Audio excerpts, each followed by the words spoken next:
இந்த எபிசோடில் நாம் கொட்டாச்சி அண்ணமகன் இயக்கத்தில் வெளிவந்திருக்கிற கடுமரம் படத்தை பற்றி பார்க்க போகிறோம். இந்த படத்தோட கதை பற்றி பார்த்தோம்னா, கிராமத்தில் தேட்டர் மற்றும் போஸ்டர் ஓட்டும் வேலை பார்த்து வந்த கொட்டாச்சி திரைப்படம் ஒன்றை இயக்க வேண்டும் என்ற ஆசையில் சென்னைக்கு வராரு. நல்ல கதை ஒன்றை வைத்துக்கொண்டு 3-4 வருடமாக வாய்ப்பை தேடி வர்றாரு. நிலையில் ஒரு தயாரிப்பாளர் கொட்டாச்சியின் கதை கேட்டு படம் தயாரிக்க முன் வராரு.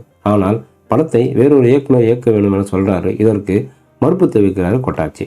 தயாரிப்பாளர் நண்பர் கொட்டாச்சியின் படத்தை தயாரிக்க விருப்பப்படுறாரு. இது அந்த தயாரிப்பாளருக்கு கோபத்தை ஏற்படுத்தியது.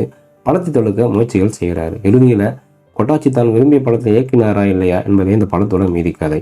படத்தில் நாயகனாக நடித்திருக்கும் கொட்டாச்சி முழு கதையும் தாங்கி நிற்கிறாருன்னு சொல்லலாம். தன்னால் முடிந்த அளவிற்கு நடிப்பில் ஸ்கோர் செய்திருக்காரு. ஆனால் பல இடங்களில் இவரது நடிப்பு செயற்கையாகவும் அமைந்திருக்குன்னு சொல்லலாம். மற்ற கதாபாத்திரங்கள் பெரிதாக மனதில் பதியவில்லைன்னு சொல்லலாம். ரோஷன் மாதேஷ் இசையில் பாடல்கள் சுமாராகமாக இருக்குது. ஒளிப்பதில் கொஞ்சம் கவனம் செலுத்தியிருக்கிறான்னு தோணுது.